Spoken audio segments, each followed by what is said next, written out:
10-15 साल पहले कोई ज़्यादा दिक्कत नहीं होती थी। अब जो हमारा टाइम चल रहा है, आम तौर पे 9-10 ईयर्स पर मेंसेस शुरू हो जाते हैं। 9 ईयर्स पे हम जब सर्वाइकल कैंसर वैक्सीनेशन लगाना चाहते हैं तब, या जब भी आपकी बेटी को मेंसेस शुरू होते हैं तो आप एक बार उन्हें गायनेकोलॉजिस्ट के पास लेके जाइए। ਜਦੋਂ ਅਸੀਂ ਪਹਿਲਾਂ ਦੀ ਗੱਲ ਕਰਦੇ ਹਾਂ ਤੇ ਸਾਡੀਆਂ ਬੇਟੀਆਂ ਜਿਹੜੀਆਂ ਸੀ ਆਊਟਡੋਰ ਗੇਮਸ ਵੀ ਖੇਡਦੀਆਂ ਸੀ। ਅੱਜ ਕੱਲ ਲਾਈਫ ਸਟਾਈਲ ਦੀ ਜਿਵੇਂ ਤੁਸੀਂ ਗੱਲ ਕੀਤੀ ਹੈ ਕਿ ਲੈਪਟਾਪ ਗੈਜਟਸ ਔਰ ਅਸੀਂ ਸਾਇੰਸ ਐਂਡ ਟੈਕਨੋਲੋਜੀ ਦੇ ਜ਼ਮਾਨੇ ਦੇ ਵਿੱਚ ਰਹਿੰਦੇ ਹਾਂ। ਕਈ ਆਵਰਸ ਤੱਕ ਸਿਟਿੰਗ ਚਾਹੇ ਅਸੀਂ ਉਹ ਸਟੱਡੀ ਦੇ ਲਈ ਕਰਦੇ ਹਾਂ। ਕਿਤੇ ਨਾ ਕਿਤੇ ਇਹ ਕਾਰਨ ਵੀ ਹੈ ਕਿ ਸਾਨੂੰ ਜਿਹੜੀਆਂ ਬਿਮਾਰੀਆਂ ਨੇ ਉਹ ਲੱਗਦੀਆਂ। खाना हमारा अच्छा नहीं है, प्रोसेस्ड फूड्स बहुत ज़्यादा हैं, इंसेक्टिसाइड्स और पेस्टिसाइड्स हमारे खाने में बहुत ज़्यादा हैं, स्क्रीन टाइम बहुत है। सो ये सारी चीज़ें yes lifestyle diseases yes ਔਰ ਅਕਸਰ ਅਸੀਂ ਸੁਣਿਆ ਹੈ ਕਿ ਕਹਿੰਦੇ ਨੇ ਕਿ ਇਹਦੇ ਵਿੱਚ ਜਿਹੜਾ ਵਾਈਟ ਫੂਡ ਹੈ ਜਿਵੇਂ ਵਾਈਟ ਮੈਦਾ ਹੈ ਜਾਂ ਸ਼ੂਗਰ ਹੈ ਇਹ ਸਾਰਾ ਕੁਝ ਬੰਦ ਕਰ ਦੇਣਾ ਹੁੰਦਾ। तो balance diet is healthy. Balance diet में क्या आता है? 30% कार्बोहाइड्रेट्स, प्रोटीन्स, 10% फैट्स, कुछ amount of dairy, roughage, fibre and some amount of water. ਜਦੋਂ ਕਿਸੇ ਵੇਮਨ ਨੂੰ ਪ੍ਰੈਗਨੈਂਸੀ ਹੋ ਜਾਂਦੀ ਹੈ ਤਾਂ ਅਸੀਂ ਟ੍ਰਾਈਮੈਸਟਰ ਵਾਈਜ਼ ਗੱਲ ਕਰਾਂਗੇ। ਫਸਟ ਟ੍ਰਾਈਮੈਸਟਰ, ਸੈਕੰਡ ਟ੍ਰਾਈਮੈਸਟਰ ਔਰ ਥਰਡ ਟ੍ਰਾਈਮੈਸਟਰ। ਫਸਟ ਟ੍ਰਾਈਮੈਸਟਰ ਦੇ ਵਿੱਚ ਕਿਹੜੇ ਇਹਤਿਆਤ ਵਰਤਣੇ ਚਾਹੀਦੇ ਨੇ? देखो, फर्स्ट ट्राइमेस्टर में सबसे पहले तो जब आपको प्रेगनेंसी कंसीव आती है, जब आप अपने प्रेगनेंसी टेस्ट पे 2 लाइंस देखते हो, आपको अपने डॉक्टर के पास जाना है। डॉक्टर अगेन आपको कुछ प्रिकॉशंस बताएंगे। लोग बोलते हैं कि 7th-8th मंथ में कोई भी एक्टिविटी नहीं करनी है, बिल्कुल बेड रेस्ट पे आ जाओ, प्री टर्म डिलीवरी नहीं होनी चाहिए, मेन मंथ्स में ही एक्टिविटी ख़त्म कर दें, बेड रेस्ट पे आ जाएं, सो हमारे नॉर्मल डिलीवरी के चांसेस कम हो जाते हैं। सो एक्टिव रहना है। देखो, कैंसर बहुत ही ख़तरनाक बीमारी है और अगर एडवांस स्टेज में इसका ट्रीटमेंट किया जाए तो हम सबको पता है कि ट्रीटमेंट पॉसिबल नहीं है ना। अगर इसी कैंसर को हम अर्ली स्टेजेस में या प्री कैंसर स्टेजेस में, कि मतलब अभी कैंसर बना भी नहीं है, उससे भी पहले स्टेजेस में पकड़ लें तो ट्रीटमेंट बहुत ज़्यादा आसान है। ਅਕਸਰ ਅਸੀਂ ਜਿਹੜਾ ਮੈਂਸਟਰਲ ਸਾਈਕਲ ਹੈ 28 ਡੇਜ਼ ਦਾ ਜਿਹੜਾ ਨਾਰਮਲ ਮੰਨਦੇ ਆ। ਅਗਰ ਕਿਸੇ ਨੂੰ 21 ਡੇਜ਼ ਬਾਅਦ ਜਾਂ 25 ਡੇਜ਼ ਬਾਅਦ ਮੈਂਸਿਸ ਆ ਰਿਹਾ ਤੇ ਨਾਰਮਲ है। देखो, नॉर्मल विजाइनल डिस्चार्ज जब एक बार प्यूबर्टी रीच हो जाती है हर किसी को होता है। What is normal vaginal discharge? Mucoid होता है, नॉन स्मेली, उसमें कोई स्मेल नहीं होती, एंड नॉन इची, कोई खारिश नहीं होती। मीनोपॉज और अर्ली मीनोपॉज के बारे में अर्ली मीनोपॉज 42 ईयर्स से कम की एज ग्रुप में अगर आपको मेंसेस बंद हो जाएं, आपके हार्मोन्स ड्रॉप कर जाएं, तो उसे हम अर्ली मीनोपॉज बोलते हैं।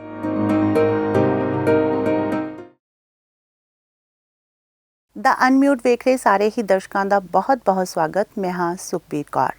ਤੁਸੀਂ ਵੇਖ ਰਹੇ ਹੋ ਦ ਅਨਮਿਊਟ ਦਾ ਸਪੈਸ਼ਲ ਹੈਲਥ ਟਾਕ ਸ਼ੋ, ਜਿਸ ਵਿੱਚ ਅਸੀਂ ਤੁਹਾਨੂੰ ਵੱਖ-ਵੱਖ ਡਾਕਟਰ ਮਾਹਿਰ ਮਹਿਮਾਨਾਂ ਦੇ ਰੂਬਰੂ ਕਰਾਉਂਦੇ ਹਾਂ ਤੇ ਤੁਹਾਨੂੰ ਵੱਖ-ਵੱਖ ਬਿਮਾਰੀਆਂ ਤੋਂ ਜਾਣੂ ਕਰਵਾਉਂਦੇ ਹਾਂ ਤੇ ਤੁਹਾਡੀ ਜਾਣਕਾਰੀ ਦੇ ਵਿੱਚ ਇਜ਼ਾਫਾ ਕਰਦੇ ਹਾਂ।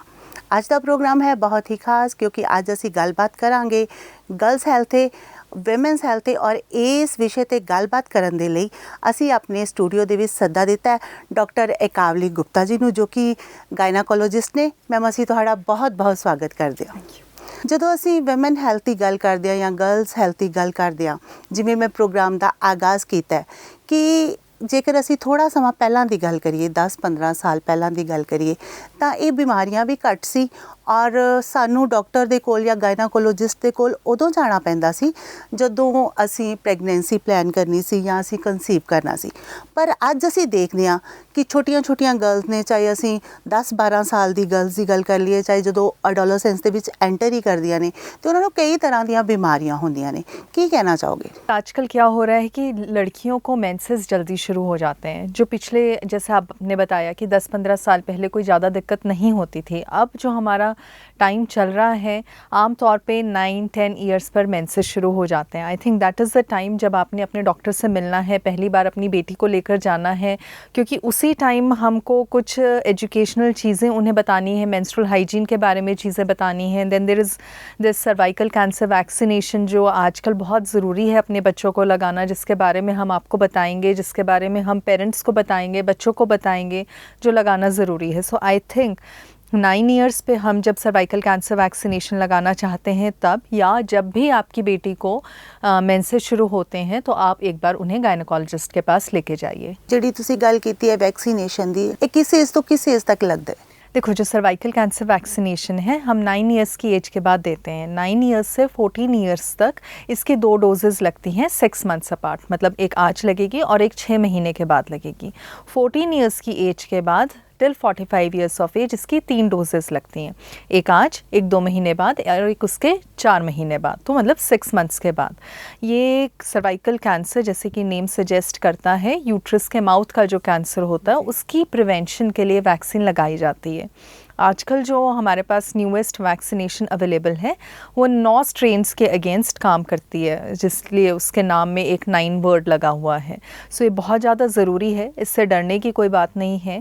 हमने अपनी बेटियों को, यंग गर्ल्स को आफ्टर 9 ईयर्स ऑफ एज ये वैक्सीनेशन लगानी ज़रूरी है। ਜਦੋਂ ਗਰਲਸ ਨੂੰ ਮੈਂਸਟਰੁਅਲ ਸਾਈਕਲ ਜੋ ਹੈ ਉਸ ਦਾ ਸਟਾਰਟ ਹੋ ਜਾਂਦਾ ਹੈ ਤਾਂ ਪ੍ਰੋਪਰ ਹਾਈਜੀਨ ਰਹਿਣਾ ਹੁੰਦਾ ਹੈ, ਉਸ ਦੇ ਲਈ ਤੁਸੀਂ ਕੀ ਦੱਸਣਾ ਚਾਹੋਗੇ? देखो, जब भी आपकी बेटी को मेंसेस शुरू हो रहे हैं, आपने उसे डॉक्टर के पास लेके जाना है। डॉक्टर उन्हें कुछ चीज़ें बताएंगे जो मैं आपको भी बताऊंगी, जैसे कि सबसे पहले पैड्स चेंज करना बहुत ज़रूरी है। अब 9 साल का बच्चा बहुत छोटा होता है ना, उसे इतनी मैच्योरिटी नहीं होती। सबसे पहले तो it comes as a shock कि ये क्या हो गया, इतनी जल्दी क्यों शुरू हो गया। मदर्स भी थोड़ा सा परेशान होती हैं कि इतनी जल्दी क्यों मेंसेस शुरू हो गए। सो सबसे पहले इट इज़ कम्प्लीटली नॉर्मल। आजकल का जो लाइफस्टाइल है, जो सेडेंटरी लाइफस्टाइल है, उसमें ऐसा हो रहा है कि मेंसेस जल्दी शुरू हो रहे हैं। दूसरी चीज़, हमने बच्चे को बताना है कि एवरी 4 to 6 आवर्स पैड्स बदलने ज़रूरी हैं। पैड्स बदलने से पहले और पैड्स बदलने के बाद दोनों टाइम हैंड्स वॉश करने ज़रूरी हैं। क्लॉथ यूज़ नहीं करना है, कॉटन यूज़ नहीं करनी है। इनफैक्ट जो मार्केट में जो ब्रांडेड पैड्स अवेलेबल हैं उनमें बहुत ज़्यादा प्लास्टिक है, माइक्रो प्लास्टिक्स हैं जो हमने यूज़ नहीं करने। आजकल ऑर्गेनिक पैड्स अवेलेबल हैं। देन इनिशियल 2 ईयर्स के लिए मेंसेस इरेगुलर भी हो सकते हैं और मोस्टली इरेगुलर ही होते हैं, तो उससे घबराना नहीं है। कोई अननेसेसरी टेस्ट नहीं कराने हैं, कोई अननेसेसरी हार्मोन्स जो पिल्स वाली दवाइयाँ हैं वो बच्चे को नहीं देनी है। 2 साल तक मेंसेस इरेगुलर रहेंगे, दैट इज़ कम्प्लीटली नॉर्मल। हमने बस ये ध्यान रखना है कि बच्चा अपनी डाइट ठीक से ले, उसमें आयरन डेफिशिएंसी नहीं होनी चाहिए, वज़न उसका ज़्यादा ना हो, हमारे को PCOD वाली कोई ऐसी या कोई हार्मोनल डिस्टर्बेंस वाली ऐसी कोई दिक्कत ना हो। वो रेगुलर एक्सरसाइज कर रहा है, एटलीस्ट 40-50 मिनट्स वो कोई ना कोई activity, badminton, swimming, jogging, cycling, anything है ना जो उसे पसंद है, अगर ये सब कुछ कर रहा है फिर भी अगर मेंसेस इरेगुलर है तो 2 साल तक हमने कुछ वरी नहीं करना है। बहुत बार ऐसा देखा गया है कि बच्चों को पिल्स पे डाल दिया जाता है रेगुलराइज करने के लिए मेंसेस, वो बहुत ही गलत चीज़ है। छोटे से बच्चे को हार्मोन से एक्सपोज करना इज़ रॉन्ग, तो उन चीज़ों की ज़रूरत नहीं होती। ਸਾਡਾ ਲਾਈਫਸਟਾਈਲ ਚੇਂਜ ਹੋ ਗਿਆ। ਜਦੋਂ ਅਸੀਂ ਪਹਿਲਾਂ ਦੀ ਗੱਲ ਕਰਦੇ ਹਾਂ ਤੇ ਸਾਡੀਆਂ ਬੇਟੀਆਂ ਜਿਹੜੀਆਂ ਸੀ ਆਊਟਡੋਰ ਗੇਮਸ ਵੀ ਖੇਡਦੀਆਂ ਸੀ। ਅੱਜ ਕੱਲ੍ਹ ਲਾਈਫਸਟਾਈਲ ਦੀ ਜਿਵੇਂ ਤੁਸੀਂ ਗੱਲ ਕੀਤੀ ਹੈ ਕਿ ਲੈਪਟਾਪ, ਗੈਜਟਸ ਔਰ ਅਸੀਂ ਸਾਇੰਸ ਐਂਡ ਟੈਕਨੋਲੋਜੀ ਦੇ ਜ਼ਮਾਨੇ ਦੇ ਵਿੱਚ ਰਹਿੰਦੇ ਹਾਂ। ਕਈ ਆਵਰਸ ਤੱਕ ਸਿਟਿੰਗ, ਚਾਹੇ ਅਸੀਂ ਉਹ ਸਟੱਡੀ ਦੇ ਲਈ ਕਰਦੇ ਹਾਂ। ਕਿਤੇ ਨਾ ਕਿਤੇ ਇਹ ਕਾਰਨ ਵੀ ਹੈ ਕਿ ਸਾਨੂੰ ਜਿਹੜੀਆਂ ਬਿਮਾਰੀਆਂ ਨੇ ਉਹ ਲੱਗਦੀਆਂ। एग्जैक्टली यही कारण है कि हमें जो भी बीमारियां आजकल ज़्यादा हैं, ब्लड प्रेशर है, डायबिटीज़ है, लिवर की दिक्कत है, ये अर्ली मेंसेस हैं, PCOD की दिक्कत है, ये इसी कारण से क्योंकि हमारा लाइफस्टाइल बहुत चेंज हो गया है। हमारा स्लीप हाइजीन डिस्टर्ब हो गया, हम लेट सोते हैं, लेट उठते हैं, खाना हमारा अच्छा नहीं है, प्रोसेस्ड फूड्स बहुत ज़्यादा हैं, इंसेक्टिसाइड्स और पेस्टिसाइड्स हमारे खाने में बहुत ज़्यादा हैं, स्क्रीन टाइम बहुत है। सो ये सारी चीज़ें येस साइंस एंड टेक्नोलॉजी के साथ एसोसिएटेड है, बट देन एवरीथिंग, जैसे हम बात करते हैं कि हर चीज़ को मॉडरेशन में यूज़ करना चाहिए, हर चीज़ के प्रोज एंड कॉन्स होते हैं, तो इस चीज़ को भी हमें with a little bit pinch of salt के साथ लेना चाहिए कि ये टेक्नोलॉजी अच्छी है बट देन इन लिमिट्स। ਗੱਲ ਕਰਦੇ ਹਾਂ PCOD ਦੀ ਕਿ ਜਦੋਂ ਕਿਸੇ ਲੜਕੀ ਨੂੰ ਇਹ ਪ੍ਰੋਬਲਮ ਹੁੰਦੀ ਹੈ PCOD ਦੀ ਤੇ ਇਹਦੇ ਸਿੰਪਟਮਸ ਕੀ ਹੁੰਦੇ ਆ? देखो पीसीओडी के सिम्टम्स मेनली क्या होंगे कि हर्सूटिज्म, दैट इज़ कि यहाँ पर या स्टैश एरिया में या बेड एरिया में, चेस्ट पर, टमी पर, थाइस पर थिक हेयर आने शुरू हो जाएंगे। एक्ने की प्रॉब्लम होगी। मेंसेस इरेगुलर हो सकते हैं, 2 महीने, 3 महीने, 4 महीने, कई लोगों को 8-8, 9-9 महीने भी मेंसेस नहीं आते। जब मैरिजेबल एज होती है, रिप्रोडक्टिव एज होती है, तो बच्चा होने में, कंसीव करने में दिक्कत आती है और वेट गेन होता है। सो यही मेन सिम्टम्स होते हैं पीसीओडी के। एंड और इन्हीं में इसका सल्यूशन लिखा है, क्योंकि जितना वेट गेन होगा उतना पीसीओडी की दिक्कत बढ़ेगी, जितना पीसीओडी बढ़ेगा उतना वेट बढ़ेगा। सो ये साइकिल हमने ब्रेक करनी है पीसीओडी को ट्रीट करने के लिए। बहुत सारी दवाइयाँ आपको डॉक्टर दे सकते हैं, बहुत सारी हर्बल ड्रिंक्स हैं, ऑर्गेनिक ड्रिंक्स हैं, पीपल क्लेम कि ये वर्क करती हैं पीसीओडी के लिए, बट नहीं। Again the focus is on lifestyle modification. बच्चे को बाहर भेजना है, 40 to 50 minutes walk and exercise करनी है इन एनी फॉर्म, जो भी उसे पसंद है, एंड डाइट कंट्रोल रखना है। अननेसेसरी जंक फूड जो हम खाते हैं, burgers, pizzas, yes once in a while, but ऐसा नहीं कि हम डेली इन्हें खा रहे हैं, लंच में भी यही खा रहे हैं, डिनर में भी यही खा रहे हैं। ये कुछ चीज़ें हैं जो घर से ही शुरू होंगी। मदर्स को ही कंट्रोल लेना पड़ेगा, मदर्स को ही चार्ज लेना पड़ेगा, एंड बच्चों को घर से बाहर निकालना पड़ेगा। आई नो पढ़ाई बहुत ज़्यादा इंपॉर्टेंट है, but so is physical health. PCOD is a lifestyle disease. Yes, it is. ਔਰ ਅਕਸਰ ਅਸੀਂ ਸੁਣਿਆ ਹੈ ਕਿ ਕਹਿੰਦੇ ਨੇ ਕਿ ਇਹਦੇ ਵਿੱਚ ਜਿਹੜਾ ਵਾਈਟ ਫੂਡ ਹੈ, ਜਿਵੇਂ ਵਾਈਟ ਮੈਦਾ ਹੈ ਜਾਂ ਸ਼ੂਗਰ ਹੈ, ਇਹ ਸਾਰਾ ਕੁਝ ਬੰਦ ਕਰ ਦੇਣਾ ਹੁੰਦਾ। देखो maida in any case is not good. सिर्फ पीसीओडी में नहीं, मैदा अदरवाइज भी हम मना ही करते हैं कि नहीं लेना चाहिए। Again same is the case with चीनी भी बहुत ज़्यादा हेल्दी चीज़ नहीं है। हेल्दी क्या है, हम बचपन में पढ़ते हैं बैलेंस डाइट, है ना। तो balance diet is healthy. Balance diet में क्या आता है? 30% कार्बोहाइड्रेट्स, प्रोटीन्स, 10% फैट्स, कुछ amount of dairy, roughage, fibre and some amount of water. ठीक है। सो जब तक हम बैलेंस डाइट, हम क्या करते हैं, हमारा अभी जो है हम बहुत ज़्यादा कार्बोहाइड्रेट्स कंज्यूम कर रहे हैं, बहुत ज़्यादा फैट्स कंज्यूम कर रहे हैं, प्रोटीन्स हमारी डाइट में कम हो गए हैं। सो किसी तरह इसका जो बैलेंस है हमें रिस्टोर करना है। जब हम बचपन में खाना खाते थे, क्या खाते थे? रोटी, दाल, सब्जी। अभी क्या खा रहे हैं? Pizza, burgers, momos. So we need to go back. हमें वापस जाना पड़ेगा, थोड़ा सा बैक टू बेसिक्स। एग्जैक्टली। ਗੱਲ ਕਰਦੇ ਹਾਂ थायराइड ਦੀ कि थायराइड ਦੇ ਕੀ ਲੱਛਣ ਹੁੰਦੇ ਨੇ ਜਾਂ किस एज ਦੇ ਵਿੱਚ थायराइड हो ਜਾਂਦਾ है? देखो थायराइड एक ग्लैंड है जो हमारी गर्दन में पाया जाता है। ये थायराइड हार्मोन बनाता है। थायराइड हार्मोन हमारी पूरी बॉडी में हर ऑर्गन की फंक्शनिंग के लिए ज़रूरी है। क्यों हमारे यहाँ थायराइड इतना कॉमन है? बिकॉज जो वाटर है इसमें आयोडीन नहीं है। आयोडाइज्ड सॉल्ट के बारे में हम बाद में बात करेंगे, बट जो पानी है उसमें आयोडीन की कमी है। साथ ही साथ फीमेल्स में जो रिप्रोडक्टिव एज ग्रुप में है, थायराइड की दिक्कत थोड़ी सी ज़्यादा पाई जाती है। उसके पीछे ऑटो इम्यून कारण होते हैं। थायराइड क्या दिक्कत करता है? जब भी हमारी जो मोर कॉमन है, दैट इज़ हाइपोथायरॉयडिज्म, मतलब थायराइड की कमी। उसमें क्या होता है? वज़न बढ़ना शुरू हो जाता है, बेबी कंसीव होने में प्रॉब्लम होती है, कोल्ड इंटॉलरेंस, बंदे को ठंड ज़्यादा लगती है, कॉन्स्टिपेशन की दिक्कत हो सकती है, बार बार अबॉर्शंस होने के चांसेस हो जाते हैं। सो ये कुछ चीज़ें हैं जो कॉमन चीज़ें हैं। एज सच हाइपोथायरॉयडिज्म कोई ओवर्ट सिम्टम क्रिएट नहीं करता, बट हाँ अगर रिप्रोडक्टिव एज ग्रुप की लड़की है, कंसीव नहीं हो रहा या बार बार अबॉर्शन हो रही है, तो thyroid is one major cause. ਤੁਸੀਂ ਗੱਲ ਕੀਤੀ ਹੈ ਕਿ ਬਾਰ-ਬਾਰ ਅਬੋਰਸ਼ਨ ਹੋ ਰਿਹਾ, ਇਸ ਦਾ ਜਿਹੜਾ थायराइड ਹੈ ਇੱਕ रीज़न है। इस तो इलावा और ਕਿਹੜੇ कारण हो सकते हैं? इसके मल्टीपल कारण हैं, है ना। अगर हम बात करें जैसे कुछ, जैसे एक थायराइड की बीमारी होगी जिसके कारण बार बार अबॉर्शंस हो जाती हैं। Then there are certain autoimmune conditions, जैसे SLE हो गया। ऑटो इम्यून से क्या समझते हैं हम कि हमारी बॉडी का जो इम्यून सिस्टम है वो हमारे ही अगेंस्ट एक्ट कर रहा है, हमारे यूट्रस को अटैक कर रहा है। तो ऐसी कुछ कंडीशंस होती हैं, जैसे SLE हो गई, या थ्रोम्बोफीलियाज हो जाते हैं, या एप्ला, ऐसे ये टेक्निकल टर्म्स हैं, बट आम भाषा में हमारी बॉडी का इम्यून सिस्टम बेबी को अंदर टिकने नहीं देता, उसकी अबॉर्शन क्रिएट कर देता है। ठीक है। देन यूट्रस में ही कुछ मैलफॉर्मेशन होती है, जैसे बाइकॉर्नुएट यूट्रस हो गया, या यूट्रस में सेप्टम होता है, या फाइब्रॉइड होता है, या यूट्रस का जो माउथ है, जो हम सर्विक्स की बात करते हैं, उसमें कोई कमज़ोरी है, वो प्रेगनेंसी को अंदर होल्ड नहीं कर सकता। थ्रोम्बोफिलियस क्या होते हैं कि खून ज़्यादा जमता है शरीर में। आम तौर पे हमें जब भी ब्लीडिंग होती है या कोई चोट लगती है, देयर इज़ बॉडी की टेंडेंसी कि खून थोड़ी देर में रुक जाएगा, बहना बंद कर देगा। यही टेंडेंसी अगर ज़्यादा हो जाए, ज़्यादा क्लॉट्स बनने शुरू हो जाए, तो उन केसेस में भी प्रेगनेंसी नहीं होती या बार बार अबॉर्शन होने के चांसेस हो जाते हैं। तो ये मेजर डायबिटीज़ है ना, डायबिटीज़ हमारे आजकल अगेन लाइफस्टाइल के कारण बहुत बढ़ गई है एंड ये रिकरेंट मिसकैरेजेस कॉज कर देती है। सो ये कुछ कारण हैं and most of them if I tell you lifestyle modification से हम हैंडल कर सकते हैं। ਗਾਇਨਾਕੋਲੋਜਿਸਟ ਕੋਲ ਕਦੋਂ ਜਾਈਏ? ਜਦੋਂ ਕਿਸੇ ਨੇ ਕੰਸੈਪਸ਼ਨ ਕਰਨੀ ਹੈ ਜਾਂ ਕੰਸੀਵਿੰਗ ਦੇ ਲਈ ਜਾਣਾ ਹੈ ਤਾਂ ਉਸ ਤੋਂ ਪਹਿਲਾਂ ਕਿਹੜੇ-ਕਿਹੜੇ ਟੈਸਟ ਜ਼ਰੂਰੀ ਨੇ? ये बिल्कुल आपने बहुत अच्छी बात बताई है ना। हम यूजुअली गायनेकोलॉजिस्ट के पास तब जाते हैं जब प्रेगनेंसी पॉजिटिव आ जाती है। ज़रूरी है कि हम पहले जाएं, प्रेगनेंसी कंसीव होने से पहले जाएं। उस टाइम कुछ ब्लड टेस्ट बहुत इंपॉर्टेंट है। ब्लड टेस्ट से ज़्यादा एक जनरल एग्जामिनेशन भी ज़रूरी है।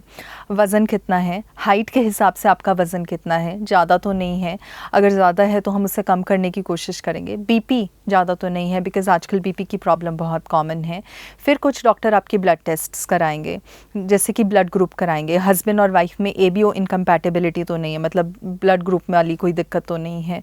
एक थैलेसीमिया स्क्रीन होता है, एक ऐसी बीमारी जो मदर और फादर से बच्चे में जा सकती है, और अगर बच्चे को थैलेसीमिया की दिक्कत हो तो बच्चा ब्लड ट्रांसफ्यूजन डिपेंडेंट होता है, वो वाली दिक्कत तो नहीं है। कुछ इन्फेक्शंस होते हैं हमारे, जैसे चिकन पॉक्स का इन्फेक्शन, रुबेला का इन्फेक्शन, अगर वो मदर में प्रेगनेंसी के दौरान हो जाए तो वो बच्चे को ऐसी बीमारियां, जैसे बच्चे को सुनेगा नहीं, बच्चे के हार्ट में डिफेक्ट हो सकते हैं, ऐसे कर सकता है, तो डॉक्टर उसके लिए टेस्ट करेगा।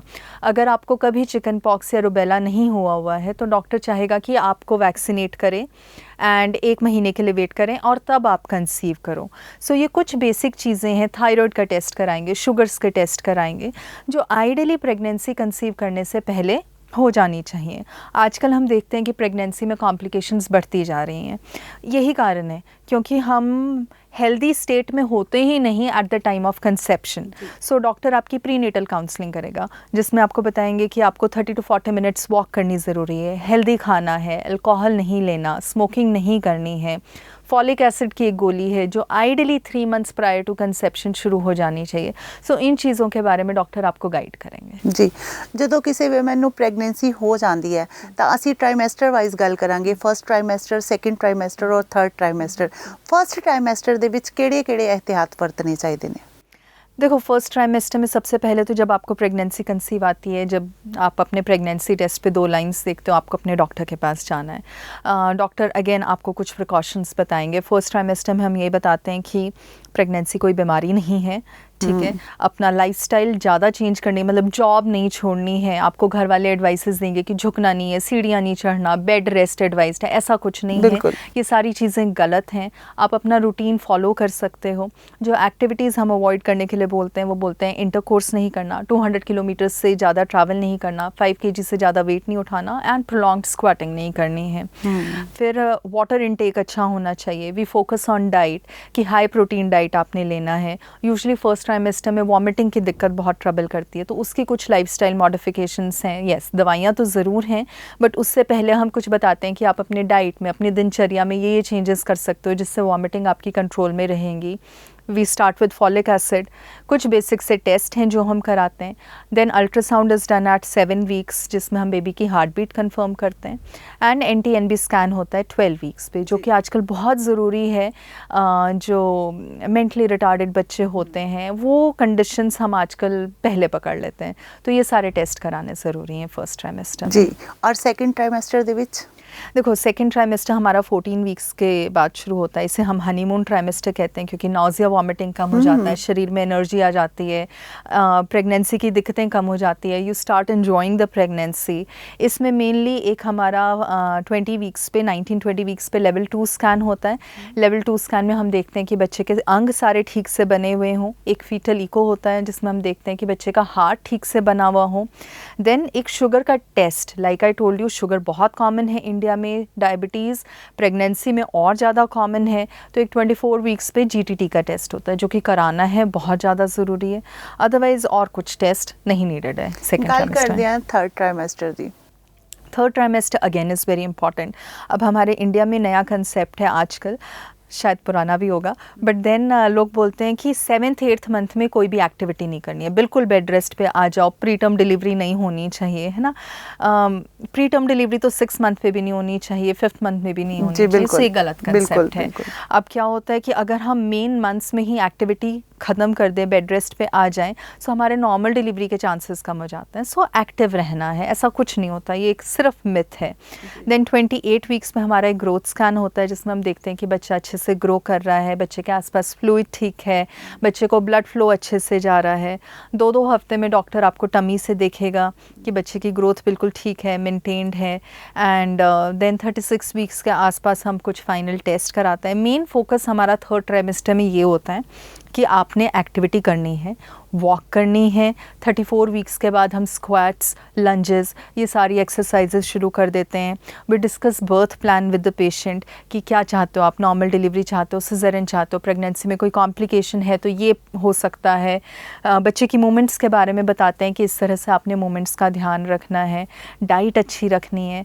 अनदर थिंग इज़ कि लोग घी खाना शुरू कर देते हैं, खूब सारा घी शुरू कर देते हैं कि बच्चा फिसल के बाहर आ जाएगा, आराम से नॉर्मल डिलीवरी हो जाएगी। तो ये मिथ ब्रेक करना बहुत ज़्यादा ज़रूरी है कि ऐसा कुछ नहीं होता। घी सिर्फ will lead to excessive weight gain, आपका भी बढ़ेगा, बच्चे का भी बढ़ेगा, और नॉर्मल डिलीवरी आसान नहीं, मुश्किल ज़रूर हो जाएगी, ठीक है। सो ये लोगों को समझाना, आई थिंक गायनोकोलॉजिस्ट की लाइफ में सबसे ज़्यादा डिफ़िकल्ट यही है कि घी खाने से नॉर्मल डिलीवरी होती है। इस तो इलावा भी बहुत सारे मिथ ने कि ये खाना चाहिए, ऐदा खाना चाहिए, बच्चे का रंग गोरा होगा, मतलब लाइक बहुत सारे मिथ्स ਜਿਹੜੇ ਨੇ ਸਾਡੇ समाज ਦੇ ਵਿੱਚ ने, और ये पीढ़ी दर पीढ़ी ਜਿਹੜਾ ਅੱਗੇ ਤੋਂ ਅੱਗੇ चली जा रही है। बिल्कुल, देखो बच्चे का रंग तो पेरेंट्स पे डिपेंड करता है, जेनेटिक्स पे डिपेंड करता है, तो उससे चेंज करने का कोई खाना नहीं है, ठीक है। ईटिंग फॉर 2 कि अब 2 लोगों का खाना खाओ, that is again a myth. Pregnancy में सिर्फ हमें 300 किलो कैलोरीज एक्स्ट्रा चाहिए होती हैं, जो कि 2 रोटी एक्स्ट्रा में पूरी हो जाती है, तो वो भी नहीं करना है,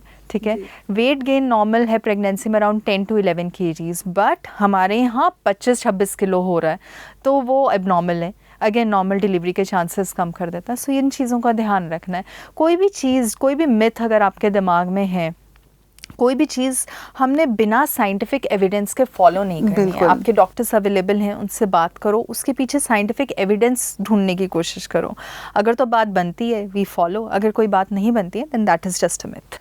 ਅੱਜ ਅਸੀਂ ਮਿਥ ਬਸਟ ਕਰ ਰਹੇ ਹਾਂ, ਔਰ ਨਾਲ ਦੀ ਨਾਲ ਨਾ ਆਮ ਜਨਤਾ ਦੇ ਵਿੱਚ ਇੱਕ ਇਹ ਵੀ ਧਾਰਨਾ ਹੈ ਕਿ ਜਿਹੜੇ ਗਾਇਨਾਕੋਲੋਜਿਸਟ ਨੇ ਉਹ ਜਾਣ-ਬੁੱਝ ਕੇ ਸਜ਼ੇਰੀਅਨ ਕਰਦੇ ਆ। ਅਕਸਰ ਲੋਕਾਂ ਨੂੰ ਸੁਣਦੇ ਆ ਅਸੀਂ ਇਹ ਕਹਿੰਦੇ ਕਿ ਜਾਣ-ਬੁੱਝ ਕੇ ਸਜ਼ੇਰੀਅਨ ਕਰ ਦਿੰਦੇ ਆ।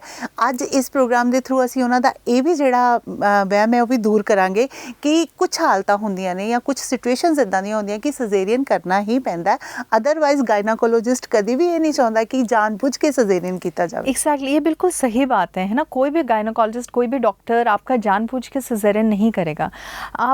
आपको एक हेल्दी लाइफस्टाइल मेंटेन करना है। लाइक आई सेड कि नॉर्मल डिलीवरी कराना सिर्फ और सिर्फ प्रेग्नेंट लेडी के हाथ में, ठीक है। अगर वो अपना लाइफस्टाइल हेल्दी रखती है, अगर एक्सेसिव वेट गेन नहीं करती, हेल्दी खाना खाती है एंड एक्टिव रहती है, जो जो एक्सरसाइज बता रहे हैं वो करती है, शी इज़ बीन एक्टिव, सो कोई डॉक्टर ऐसा नहीं है जो नॉर्मल डिलीवरी उसकी रोक सकता है, ठीक है। So yes, there are certain conditions जिसमें हम करा ही नहीं सकते, जैसे बच्चा उल्टा हो, प्लेसेंटा प्रीविया है, ऑल नीचे लगी है, बच्चा कमज़ोर बहुत ज़्यादा है, बच्चे को ब्लड फ्लोज अच्छे से नहीं जा रहे, फ्लूइड बहुत ज़्यादा कम है, कि अगर हम इसमें पेंस देते हैं तो बच्चे को नुकसान है, या हम पेंस देते हैं या नेचुरल पेंस लगी है, बच्चा पॉटी कर देता है। सो ये कंडीशंस तो आपको भी पता होती हैं, आपके सामने हो रही होती हैं, यू ऑल्सो अंडरस्टैंड इट कि इस कंडीशन में नॉर्मल डिलीवरी हो नहीं सकती। आजकल सब लोग एजुकेटेड हैं, एंड मुझे ऐसा भी नहीं लगता कि कोई इतनी जल्दी मान जाएगा बिना कारण के सिजेरियन कराने को। सब कुछ आमने सामने होता है, इट इज़ वेरी ट्रांसपेरेंट, सो ऐसा नहीं होता, कोई भी डॉक्टर जानबूझ के नहीं करेगा जी। ये भी धारणा किते ना किते ਅਸੀਂ दूर करनी सी। इस तो बाद गल करते हैं इरेगुलर मैंसिस की, क्योंकि ਜਦੋਂ ਪ੍ਰੈਗਨੈਂਸੀ ਹੁੰਦੀ ਹੈ, ਬੱਚਾ ਡਿਲੀਵਰ ਹੋ ਜਾਂਦਾ, ਉਸ ਤੋਂ ਬਾਅਦ भी ਕਈਆਂ ਲੇਡੀਜ਼ ਦੇ ਜਿਹੜੇ ਮੈਂਸਿਸ ਨੇ ਉਹ ਇਰੈਗੂਲਰ हो जाते हैं। बिल्कुल, देखो irregular menses after 35 years of age हम उसे लाइटली नहीं लेते हैं, ठीक है। सबसे पहले इरेगुलर मेंसेस को समझने के लिए नॉर्मल मेंसेस क्या हैं, है ना। Any bleeding which lasts from 2 days 2 दिन से ज़्यादा जो ब्लीडिंग हो रही है और 7 दिन तक रह रही है वो कम्प्लीटली नॉर्मल है। 2 दिन से कम है या 7 दिन से ज़्यादा है वो एबनॉर्मल है। अब अगर आपको 21 दिन के बाद मेंसेस आ रहे हैं तो वो भी नॉर्मल है। अब पेशेंट्स आते हैं बोलते हैं मेरे को महीने में 2 बार मेंसेस आ गए, बट अगर उसमें 23 दिन का 24 दिन का गैप है दैट इज़ नॉर्मल। या 35 डेज से कम में आ रहे हैं अगेन वो भी नॉर्मल है। ठीक है, बाकी क्लॉट्स पास नहीं होने चाहिए। 1 रुपये का जो कॉइन है या गोल्फ बॉल कह लो उससे बड़े क्लॉट्स नहीं पास होने चाहिए। सो अब सबसे पहले आपको पता लग गया कि ये एबनॉर्मल मेंसेस हैं एंड इन कंडीशन में अगर ये एबनॉर्मल है तो आपने डॉक्टर के पास जाना है। आमतौर पे लेडीज़ का क्या विचार होता है कि इस एज पे तो होते ही हैं, सबको ही होते हैं, तो डॉक्टर के पास जाने की क्या ज़रूरत है। ये गलत है, डॉक्टर के पास जाना है बिकॉज़ आजकल हम देखते हैं कि कैंसर का इंसिडेंस बढ़ गया है और फर्स्ट साइन जो कैंसर प्रेजेंट करेगा वो इरेगुलर मेंसेस ही होता है। डॉक्टर ने क्या करना है, डॉक्टर के पास आप जाओगे वो आपको एग्जामिन करेंगे, आपका एक पैप स्मीयर का टेस्ट लेंगे और एक अल्ट्रासाउंड कराएंगे। इफ़ एवरीथिंग इज़ फाइन ठीक है आप घर चले जाओ, बट एक बार डॉक्टर के पास जाना ज़रूरी है जस्ट टू कन्फर्म कि अंदर सब कुछ ठीक है, कोई गलत चीज़ आपके शरीर में नहीं बन रही। ਗੱਲ ਕਰਦੇ ਹਾਂ ਪੈਪ ਸਮੀਅਰ ਟੈਸਟ ਦੀ। ਇਹ ਟੈਸਟ ਕਿਸ ਤਰੀਕੇ ਦਾ ਹੁੰਦਾ ਹੈ? हमने बात की थी सर्वाइकल कैंसर की, तो यूट्रस के माउथ का जो कैंसर होता है उसे हम सर्वाइकल कैंसर बोलते हैं। और उसकी स्क्रीनिंग के लिए देखो कैंसर बहुत ही ख़तरनाक बीमारी है और अगर एडवांस स्टेज में इसका ट्रीटमेंट किया जाए तो हम सबको पता है कि ट्रीटमेंट पॉसिबल नहीं है ना। अगर इसी कैंसर को हम अर्ली स्टेजेस में या प्री कैंसर स्टेजेस में, कि मतलब अभी कैंसर बना भी नहीं है उससे भी पहले स्टेजेस में पकड़ लें तो ट्रीटमेंट बहुत ज़्यादा आसान है। इसलिए हमारी गाइडलाइंस हैं जो हमें कहती हैं कि आफ्टर 21 ईयर्स ऑफ एज जो भी लड़की सेक्सुअली एक्टिव है उसका पैप स्मीयर का टेस्ट होना चाहिए। ये सर्वाइकल कैंसर की स्क्रीनिंग है, हर 3 साल में किया जाता है टिल 65 ईयर्स ऑफ एज। अब लोगों को जब हम पैप स्मीयर के लिए बोलते हैं सबसे पहले वो घबरा जाते हैं कि ये तो पेनफुल होगा। It is hardly never painful and 2 second लगते हैं ये टेस्ट करने में और 3 साल में एक बार होना है तो हम करा सकते हैं। दूसरी चीज़ जो लोग बोलते हैं कि हमें तो कोई सिम्टम्स नहीं है, हम ये क्यों टेस्ट कराएं, तो ये समझना ज़रूरी है कैंसर अर्ली स्टेजेस में कोई सिम्टम्स कॉज नहीं करता। This is the only way to detect it. जैसे हम ब्रेस्ट कैंसर के लिए मैमोग्राफी करते हैं उसी तरह सर्विक्स कैंसर के लिए which is actually more common, तो हमें ये पैप स्मीयर कराना बहुत ज़्यादा ज़रूरी है। ਅਕਸਰ ਅਸੀਂ ਜਿਹੜਾ ਮੈਂਸਟਰਲ ਸਾਈਕਲ ਹੈ 28 ਡੇਜ਼ ਦਾ ਜਿਹੜਾ ਨਾਰਮਲ ਮੰਨਦੇ ਆ, ਅਗਰ ਕਿਸੇ ਨੂੰ 21 ਡੇਜ਼ ਬਾਅਦ ਜਾਂ 25 ਡੇਜ਼ ਬਾਅਦ ਮੈਂਸਿਸ ਆ ਰਿਹਾ ਤੇ ਨਾਰਮਲ ਹੈ? ये नॉर्मल है। 21 से 35 डेज़ के बीच में किसी भी दिन मेंसेस आ सकते हैं, ये नॉर्मल है। 21 डेज से कम में आ रहे हैं या 35 से ज़्यादा में आ रहे हैं तो आपने डॉक्टर के पास जाना है, otherwise that is fine. 24-25 days is okay. Heavy bleeding, irregular bleeding, clots, yes heavy bleeding, clots या एक्सेसिव पेन अगर आपको हो रही है तो आप डॉक्टर के पास जाओगे। एंड यस कुछ पेन नॉर्मल होती है। डॉक्टर के पास अगर आप जाओगे कि पेन बहुत ज़्यादा होता है तो डॉक्टर एक अल्ट्रासाउंड कराएंगे। बेसिकली क्या जो बहुत कॉमन है वो है फाइब्रॉइड्स पेन करते हैं, हमने फाइब्रॉइड्स रूल आउट करने होते हैं। एंड अगर बहुत ज़्यादा बड़े हैं, बहुत ज़्यादा हैं तो कुछ हम दवाइयाँ दे सकते हैं, कुछ इंट्रायूट्राइन डिवाइसेस होते हैं जो हम दे सकते हैं जिससे फाइब्रॉइड श्रिंक हो जाते हैं। सर्जरी हमेशा रिकमेंडेड नहीं होती फाइब्रॉइड्स के लिए। अगेन बहुत सारे लोग हैं जिन्होंने फाइब्रॉइड्स के लिए अपनी यूट्रस निकलवा लिए हैं, उससे बेटर बहुत पहले कुछ दवाइयों से और कुछ इंट्रायूट्राइन डिवाइसेस से भी फाइब्रॉइड श्रिंक किए जा सकते हैं। फाइब्रॉइड किसी भी एज में हो सकते हैं? यस किसी भी एज में हो सकते हैं। Most commonly reproductive age group में होते हैं, बट यस किसी भी एज में हो सकते हैं। ਗੱਲ ਕਰਦੇ ਹਾਂ ਲਿਕੋਰੀਆ ਦੀ, ਕਿਉਂਕਿ ਇੱਕ ਨਾਰਮਲ ਡਿਸਚਾਰਜ ਹੈ ਉਹ ਵਜਾਈਨਲ ਡਿਸਚਾਰਜ ਹੁੰਦਾ ਹੀ ਹੈ। ਉਸ ਤੋਂ ਬਾਅਦ ਕਦੋਂ ਡਾਕਟਰ ਦੇ ਕੋਲ ਜਾਈਏ ਜਾਂ ਕਦੋਂ ਟੈਨਸ਼ਨ ਲੈਣ ਵਾਲੀ ਗੱਲ ਹੈ ਕਿ ਉਸ ਦਾ ਕਲਰ ਚੇਂਜ ਹੋ ਗਿਆ ਜਿਹੜਾ ਡਿਸਚਾਰਜ ਹੈ? देखो नॉर्मल विजाइनल डिस्चार्ज जब एक बार प्यूबर्टी रीच हो जाती है हर किसी को होता है। What is normal vaginal discharge? Mucoid होता है, नॉन स्मेली, उसमें कोई स्मेल नहीं होती, एंड नॉन इची, कोई खारिश नहीं होती।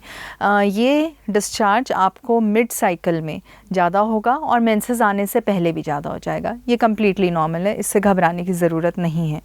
बट अगर आपको एक्सेसिव कोपियस डिस्चार्ज हो रहा है कि आपको पैड्स लगाने की ज़रूरत पड़े, सेकेंडली उसमें कोई इचिंग है, स्मेल आ रही है, फिशी स्मेल आ रही है, या कर्डी वाइट डिस्चार्ज है, बहुत ज़्यादा खारिश हो रही है, सो इन सारे केसेस में आप अपने डॉक्टर के पास जाएंगे। प्लीज़ मेक श्योर कि आप केमिस्ट के पास जाके दवाई ना लें इस चीज़ की, क्योंकि हर तरीके के डिस्चार्ज की अलग अलग ट्रीटमेंट होती है जो डॉक्टर देखकर ही बता पाएगा कि इसकी ये ट्रीटमेंट है। वरना क्या होता है, आप एक ब्लैंकेट ट्रीटमेंट ले लेते हो और आपको बार बार इन्फेक्शन होता रहता है। 1-2 महीने ठीक रहोगे, फिर इन्फेक्शन होगा, फिर 1-2 महीने ठीक रहोगे, फिर जाओगे आप डॉक्टर के पास। So it is very important कि आप पहली बार ही डॉक्टर के पास चले जाओ एंड टारगेटेड ट्रीटमेंट लो। गल करते हैं UTI डिजीज़ दी। UTI urinary track infection again बहुत कॉमन है, लेडीज़ में मोर कॉमन है, बच्चों में भी होता है। क्या क्या रिस्क फैक्टर्स होते हैं इसके? सबसे पहले हम पानी कम पीते हैं, जिन लोगों का वाटर इनटेक कम है उनमें ज़्यादा चांसेस होते हैं। यूरिन होल्ड करके रखते हैं कि गंदा बाथरूम ना यूज़ करना पड़े, या आजकल बच्चे हैं टीवी के सामने बिजी हैं, उठना नहीं चाहते तो यूरिन होल्ड कर लेते हैं, ठीक है। एंड जो हम आर्टिफिशियल वॉशेस यूज़ करते हैं, केमिकल्स यूज़ करते हैं प्राइवेट पार्ट्स को क्लीन करने के लिए, उससे गुड बैक्टीरिया ख़त्म हो जाते हैं, जिसके कारण वजाइनल और यूरिनरी ट्रैक इन्फेक्शन दोनों के इंसिडेंट्स बढ़ने शुरू हो गए हैं। सो ये कुछ कारण हैं जिससे यूरिनरी ट्रैक इन्फेक्शन बहुत ज़्यादा कॉमन है आजकल। हमने क्या करना है, पानी का इंटेक अच्छा रखना है, यूरिन होल्ड करके नहीं रखना, बार बार जब भी यूरिन आए आप उसको पास कर लो। बार बार प्राइवेट पार्ट्स वॉश नहीं करने हैं। हमें आदत है कि जितनी बार आप वॉशरूम जाओगे आप प्राइवेट पार्ट्स को वॉश करते हो, सो वो नहीं करना, उससे अगेन गुड बैक्टीरिया ख़त्म हो जाते हैं। केमिकल्स अपने प्राइवेट पार्ट्स में यूज़ नहीं करने हैं। कॉटन ब्रीदी अंडरगारमेंट्स यूज़ करने हैं, मतलब नायलॉन एंड सिंथेटिक मटेरियल्स। इनसे क्या होता है, एयर का फ्लो नहीं रहता, जिसके कारण इनके इन्फेक्शन बढ़ने के, मतलब इन्फेक्शन होने के चांसेस हो जाते हैं। सो ये कुछ चीज़ें जो प्रिकॉशंस हैं, अगर हम ये करें तो ना UTI ज़्यादा होगा और ना ही वजाइनल इन्फेक्शन ज़्यादा होगा। गल करते हैं मीनोपॉज और अर्ली मीनोपॉज के बारे में। अर्ली मीनोपॉज 42 ईयर्स से कम की एज ग्रुप में अगर आपको मेंसेस बंद हो जाएं, आपके हार्मोन्स ड्रॉप कर जाएं, तो उसे हम अर्ली मीनोपॉज बोलते हैं। अर्ली मीनोपॉज आजकल कॉमन है बिकॉज अगेन लाइफस्टाइल मॉडिफिकेशन, मतलब लाइफस्टाइल हमारा इतना ख़राब है, हम इतना गंदा खा रहे हैं, देन स्ट्रेस बहुत है आजकल, एंड डिपेंड करता है जेनेटिक्स पर भी। अगर आपकी मदर को, सिस्टर्स को early menopause, there are chances कि आपको भी अर्ली मीनोपॉज होगा। अदरवाइज़ मीनोपॉज अराउंड 48, 49, 50 ईयर्स की एज में होता है। अर्ली मीनोपॉज के केसेस में इट इज़ वेरी इंपॉर्टेंट, क्योंकि जो आपके ईस्ट्रोजन्स फॉल करते हैं वो मेमोरी लॉस करते हैं, स्किन की इलास्टिसिटी ख़त्म हो जाती है, बोन्स की डेंसिटी कम कर देते हैं, तो फ्रैक्चर्स के रिस्क बढ़ जाते हैं। देन हार्ट में भी, मतलब heart attacks are more common after menopause, है ना। सो ये सारी चीज़ें हैं जिसका हमें ध्यान रखना ज़रूरी है। इसलिए हम आर्टिफिशियल हार्मोन्स देते हैं इन अर्ली मीनोपॉज केसेस, ताकि हम नेचुरल मीनोपॉज को मिमिक कर सकें, थोड़ा सा डिले कर सकें। मीनोपॉज में हमने क्या करना है, क्या लाइफस्टाइल मॉडिफिकेशंस हैं, ताकि जो उसके सिम्टम्स हैं जो बहुत ट्रबल करते हैं, जैसे हॉट फ्लशेस बहुत ट्रबल करते हैं, इरिटेबिलिटी, इंसोम्निया होता है, नींद नहीं आती है ना, वेट गेन की थोड़ी सी दिक्कत रहती है, तो इनको कैसे टैकल कर सकते हैं? सबसे पहले हमने हेल्दी लाइफस्टाइल रखना है, वॉक करनी है, एक्सरसाइज करना है, कैफ़ीन इन एनी फॉर्म हमने ख़त्म करना है अपनी डाइट में, मतलब कॉफ़ी, टी, जिसके हम इंडियंस बहुत शौकीन रहते हैं, या सॉफ्ट ड्रिंक्स जो होती हैं उसमें कैफ़ीन बहुत हाई क्वांटिटी में होता है। सो ये सारी चीज़ें हमने डाइट से एक्सक्लूड करनी है। फैट्स जो हैं, घी, ये सारी चीज़ें सिर्फ 10% ही होनी चाहिए, उससे ज़्यादा एक्सेस में हमें नहीं लेना है। योगा, मेडिटेशन, ये सब कुछ ज़रूरी है। पार्टनर सपोर्ट बहुत ज़्यादा ज़रूरी है, फैमिली की अंडरस्टैंडिंग ज़रूरी है, कुछ support, it always helps you कि किसी भी मुश्किल से आपको निकाल सकती है। सो ये सारी कुछ चीज़ें हैं। येस, अपने डॉक्टर से मिलो, शील पुट यू ऑन कैल्शियम, ताकि आपके बोन्स स्ट्रॉन्ग रहें। एंड कुछ रूटीन चेकअप्स होते हैं, जैसे पैप्समियर के बारे में हम डिस्कस कर चुके हैं, मेमोग्राफी हमें चाहिए होती है, एनुअल अल्ट्रासाउंड चाहिए होता है, थायराइड का टेस्ट चाहिए होता है, ताकि वो टेस्ट करा सकें आपके, एंड कोई और दिक्कत है तो उसे हम डिटेक्ट कर सकें। अदरवाइज़ येस, है ना, आपको अगर अच्छी सपोर्ट है अपने डॉक्टर की, अपनी फैमिली की, तो आप इसे अच्छे से नेविगेट कर सकते हो। एज अ गायनाकोलॉजिस्ट ਤੁਹਾਡਾ ਬਹੁਤ ਜ਼ਿਆਦਾ ਐਕਸਪੀਰੀਅੰਸ ਹੈ ਔਰ ਵੱਖ-ਵੱਖ ਤਰ੍ਹਾਂ ਦੇ ਜਿਹੜੇ ਕੇਸਿਸ ਹੈ ਤੁਸੀਂ ਹੈਂਡਲ ਕਰਦੇ ਹੋ। ਜਾਂਦੇ ਜਾਂਦੇ ਸਾਡੇ ਦਰਸ਼ਕਾਂ ਨੂੰ ਵੂਮਨਸ ਹੈਲਥ ਦੇ ਰਿਗਾਰਡਿੰਗ ਕੁਝ टिप्स दे के जाने। सबसे पहले अपनी डॉटर्स को सिखाना है कि it is normal to talk about menses. अगर वो बात नहीं करेंगी तो उन्हें पता नहीं होगा कि क्या नॉर्मल मेंसेस हैं, क्या एबनॉर्मल मेंसेस हैं, और हम उन बीमारियों को नहीं पकड़ पाएंगे। Secondly, importance of healthy body image, मतलब आपको अपनी बॉडी हेल्दी रखनी है। आपकी बॉडी को हेल्दी रखना आपकी रिस्पॉन्सिबिलिटी है। ये हमने अपने बच्चों को बहुत जल्दी बताना शुरू करना पड़ेगा हमें, है ना, कि एक्सरसाइज बहुत इंपॉर्टेंट है, अपना वेट मेंटेन करना बहुत ज़्यादा इंपॉर्टेंट है, अपनी हाइट के हिसाब से अपना BMI कैलकुलेट करो एंड वर्क ऑन दैट। कुछ एक्सरसाइज करो, जो भी एक्टिविटी आपको पसंद है वो करो। थर्डली, स्लीप हाइजीन मेंटेन करना है, मतलब सही टाइम पे सोना है, सही टाइम पे उठना है, और junk food and caffeinated drinks, इन सब से दूर रहना है। Stress management again is very important. हमें आजकल स्ट्रेस हमारी लाइफस्टाइल में बढ़ गया है and we do not know how to handle it, जिसके कारण alcohol, smoking, binge TV watching, binge eating, ये सारी चीज़ें बढ़ गई हैं। सो स्ट्रेस मैनेजमेंट के लिए बच्चों से बहुत अर्ली स्टेजेस में हमें बात करनी शुरू करनी पड़ेगी, कम्युनिकेट करना शुरू करना पड़ेगा कि कैसे अपना स्ट्रेस मैनेज करना है, importance of yoga and meditation है, इम्पॉर्टेंस ऑफ एक्सरसाइज है। सो ये सारी चीज़ें अगर हम अर्ली स्टेजेस में फॉलो करेंगे, your pregnancy will be healthy, your old age will be healthy, your life will be healthy. ਤੁਸੀਂ ਸਾਡੇ ਸਟੂਡੀਓ ਵਿੱਚ ਆਏ, ਤੁਸੀਂ ਸਾਨੂੰ ਅਹਿਮ ਜਾਣਕਾਰੀ ਦਿੱਤੀ, ਤੁਹਾਡਾ ਬਹੁਤ ਬਹੁਤ ਸ਼ੁਕਰੀਆ।